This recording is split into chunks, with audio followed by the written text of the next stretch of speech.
Hey, friends, and welcome back to another episode of the Positive Voice Podcast. I am your host, Coach Chef Kim, and I am so thrilled that you all are here with me today.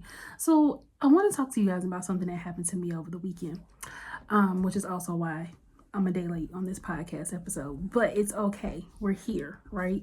So, over the weekend, as you all know, I'm pursuing a doctoral degree in mind body medicine. And essentially, what that means is that I'm learning different ways that you heal the body without like regular medical interventions.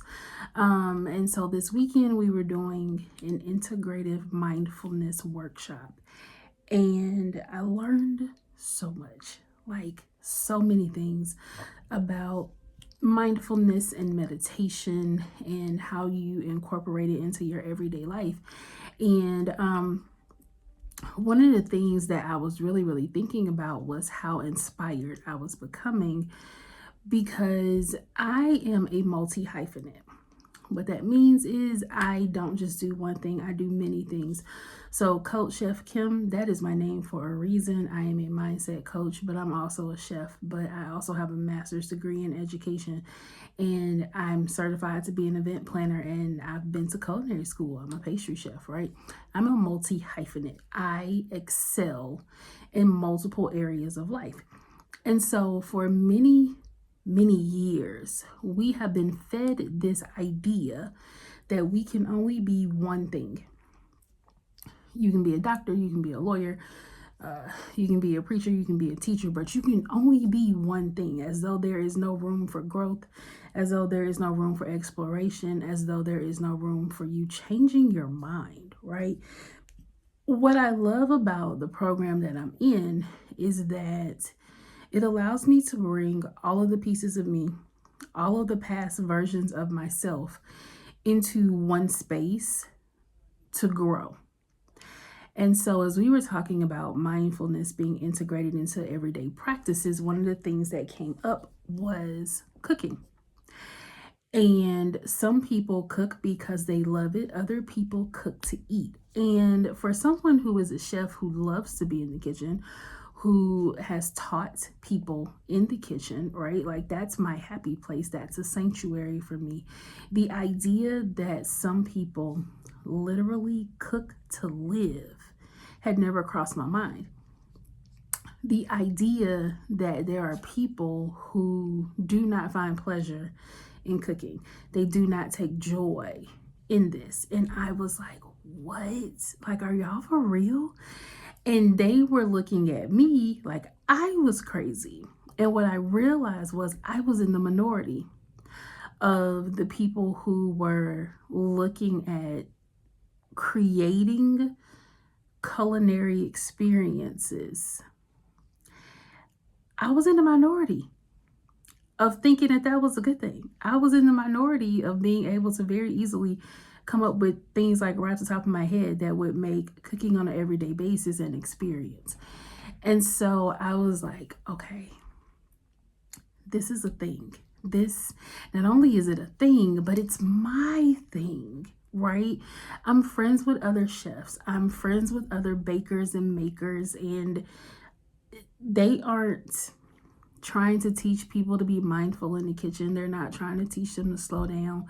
That doesn't bring them joy, but it brings me such an immense amount of joy to just think about someone being in the kitchen with me and I can teach them mindfulness, right? So how do you do that? Okay, I'm going to tell you. There is a blog post that goes along with this. It tells you a beautiful story of if you are cooking solo, if you are working with children, or if you're with a partner in the kitchen. And the partner doesn't necessarily mean romantic, it just means you and another person are in the space together, right? So there is a blog post that will be linked down in the show notes. And if you're watching this on YouTube, link down in the show notes. That will give you more information. But mindfulness in the kitchen looks like this. There is something that we used to do whenever I was teaching kids. We would always mise en place. The reason we would mise en place is because it helps us make sure we have everything we need. There's nothing worse than you starting to cook and then you realize you don't have an ingredient and you either have to stop and go to the store or you have to come up with a different recipe. So when we mise en place, when we are working with a recipe, we are pulling all of our ingredients first. We are measuring them out before we even start. And so we have everything ready to go according to the recipe. All right. So we mise en place everything. And once my students would mise en place everything, we would double check and make sure we had the right amount of ingredients. If water needed to be boiling or if we needed to preheat the oven, we would go ahead and do those things because these things are important. When you think about mindfulness, it's the same thing. All right. So mindfulness is literally about being in the here and now. It's about this moment mattering and not what has happened to you before this moment or what is going to happen to you after. Only this moment matters. So if you're doing mindfulness in the kitchen, if your recipe calls for diced onions, peppers, something like that, right? When you slice the onion, if you are listening to your knife hitting the cutting board, that is mindfulness. When you can hear it. When you can smell the onions, or if you're going to cook them, right? If we're caramelizing the onions, how it goes from a very pungent smell into something that's a little sweeter. You can smell the change. You can smell the transformation, right? That's mindfulness. Someone like me, I can be upstairs and I've left a cake in the oven. Even if the timer hasn't gone off, I can smell the cake and know that it's ready. It may be a minute or two before that alarm goes off, but I know that it's ready in that moment and I can yell down the stairs and say, hey, take that out. And my kids are always like, but the timer didn't go off. I don't care. It's done. And they take it out and without fail, 100% of the time, it is done, right? Mindfulness. Because I am an expert at what I do. I understand that when I'm in the kitchen, baking in particular, I understand that when I am baking, you bake with love. Like that's just not some motto or like some cute quote somebody came up with. That is real life, y'all. I will never forget 10 years ago, 11 years ago, maybe, I was working at Victoria's Secret and we were having a potluck for the day after, for Pink Friday, the day after Thanksgiving. And I had made a pound cake that Wednesday and it went quickly, right? I took it to work, it went quickly. I made another pound cake. I was tired when I made the second one. And I think I was upset. I don't know what I was upset about, but I know I wasn't like bubbly, perky, things of the sort. And I took that cake to work. Y'all, they would not eat it. Like, they would not eat this cake. And my assistant manager was like, what's wrong? And I was like, what are you talking about? And she was like, have you tried your cake that you brought in? It does not taste like somebody's grandmama made it. It does not taste like it was baked with love. Like, what's wrong? And it's because I wasn't in a good mood when I made the cake. And I was so tickled that literally like 2 slices of that cake were gone. That was it. And I'm like, y'all the same people that ate a whole cake like 2 days ago. They were like, yeah, the one 2 days ago tastes better. And so I learned in that moment that like your emotions, your mental state matters when you are baking or you're cooking, right? If you have issues with cooking and you're burning things all the time, your fire is up too high. Or you're cooking your ingredients in the wrong order. That is something else that can happen, right? Like if it tells you to saute onions and garlic and you throw those in at the same time, that garlic is going to burn. So there's some things that are skill set and then there are other things that are mindset. And so I was like, man, I feel a really unique position. I am a chef that has trained and taught people for over a decade. I'm also a mindfulness practitioner that understands what mindfulness is and what it can look like and what it doesn't have to be. It doesn't have to be something inaccessible to people. It doesn't have to be laying down on a yoga mat and doing poses that feel uncomfortable to your body. It doesn't have to be any of that. It can quite literally be you taking a deep breath. It can be you taking a moment to let your kids help you in the kitchen and you're not focused on the mess, you're focused on the memories. It can be that you and your partner are in the kitchen together, and while one of you is chopping, the other comes up behind you and put their hands on top of your hand and you chop together. It could be that while one person is stirring whatever is in the pot while it is simmering, you simply turn around and say, hey, taste this for me. It could be that while one person is cooking, one person is washing the dishes so that the load is shared easily. It could be that while you're washing the dishes, you recognize and you feel the warmth of the water on your hands. You feel the suds of the bubbles popping, right? Like, mindfulness requires you to get out of your head and into your body and into the moment. Anytime that I stand before a group of people, it doesn't matter if this is me speaking about photography or if I'm teaching people how to bake or cook or if I'm encouraging women at an entrepreneur summit. It doesn't matter what I am talking about. It's always an experience. Always. Because that is who I am and that is what I convey. And when I'm in the kitchen, it's no different. It's an experience. I love to cook.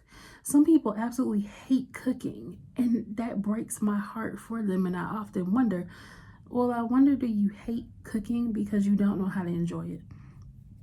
Do you not understand that you are able to literally create a beautiful symphony that not only nourishes you, but nourishes those that you love? Like, cooking is a love. It is an act of love.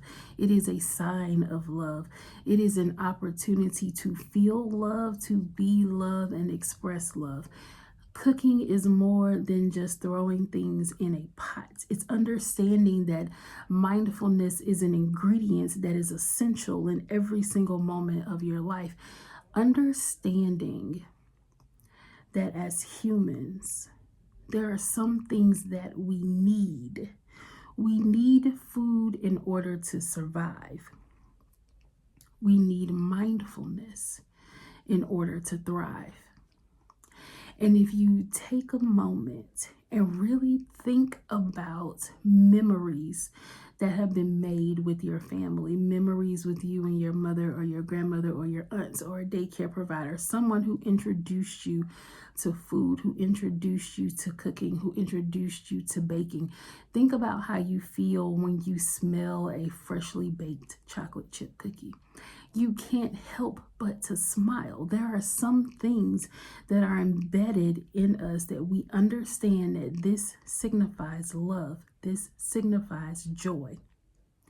Mindfulness in the kitchen also does that. And so I was super inspired over the weekend, and I was actually encouraged to begin working on a cookbook. Now, if you know me, you know I will never do something half-assed, ever. And so I sat with the idea of a cookbook and very, very quickly realized it would need to be a series of books that teach mindfulness and they help you cultivate mindful experiences while in the kitchen. Things that will help you to be able to invite your children into the kitchen. There would be some exercises that teach you social emotional intelligence and how to calm yourself when you are in the kitchen with others. I can distinctly remember when I was married, I did not like other people in the kitchen. Like, let me be in here and let this be my sanctuary. Let me have my peace. Part of the reason for that is because I was an instructor. And so I was always in the kitchen with other people's children. And so when I was at home, I wanted to be in my space doing my thing without having to talk to people or without having people pulling on my chef coat, things of the sort, right? And so there were moments where I invited my children into the kitchen and hear my language. I invited them into the kitchen. I wanted them in the experience as opposed to this being a chore for them. I've never presented cooking or baking as a chore. I've always had it as an invitation to join me in a magic making moment. And I think that this is where a lot of parents are missing the mark, is that we are not inviting our children in because we may not have been invited in. And I understand that as a lucky one, I was invited in. And I enjoyed it. And I was the child who was going to push her way in, right? Like I was in the kitchen by myself as a young teenager because I absolutely loved it. And I still do. But by the same token, there is something special and unique about being able to share in the intimacy of these moments, whether that is with a friend, a partner, a child, or a classroom full of other people's children. It's still an intimate moment that allows you to be open. It allows you to be in the here and now. It allows you to be mindful of making this memory while creating this meal. And so there will be a series of books coming. I'm so excited.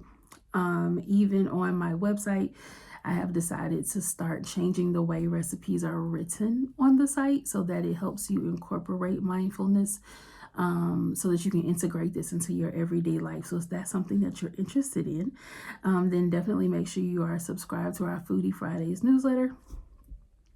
You can do that either through KimberlyInese.com or theaffordablefoodie.com.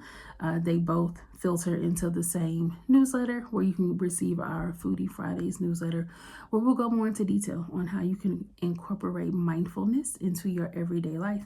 And it's just something as simple as cooking. So I'm super excited when the books are written and shot and ready to roll. You guys, as my podcast listeners, will be the first to know. So definitely stay tuned. Make sure you stay connected with me so that you know when those things are coming. So thank you so much for listening to today's episode, and I'll see you next time.